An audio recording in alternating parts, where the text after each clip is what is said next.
तर black box मधलं recording बाहेर आलं नाही, मग व्ही के सिंगला पायलटची चूक कशी कळली असा सवाल रोहित पवारांनी केलाय. चूक दुसऱ्यावर ढकलून स्वतःची सुटका करून घेत असल्याचा आरोप रोहित पवारांनी केलेला आहे.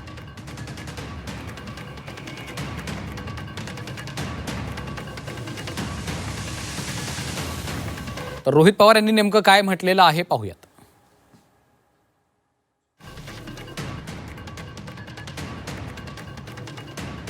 आमदार रोहित पवार यांचं हे ट्विट आहे. अजितदादांच्या विमान अपघाताचा केवळ तपास सुरू असल्याचं CID कडनं सांगितलं जात आहे. AAIBच्या नुकत्याच प्रसिद्ध झालेल्या अहवालाच्या विश्वासार्हतेवर तर काय बोलावं हेच कळत नाही.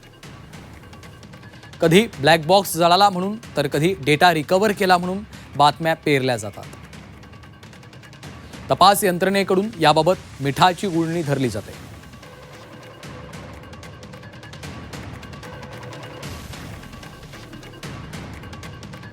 तर अजितदादांच्या विमान अपघाताचा केवळ तपास सुरू असल्याचं CID कडून सांगण्यात येत आहे. AAIBच्या नुकत्याच प्रसिद्ध झालेल्या अहवालाच्या विश्वासार्हतेवर तर काय बोलावं हेच कळत नाही. कधी ब्लॅक बॉक्स जळाला म्हणून तर कधी डेटा रिकव्हर केला म्हणून बातम्या पेरल्या जातात.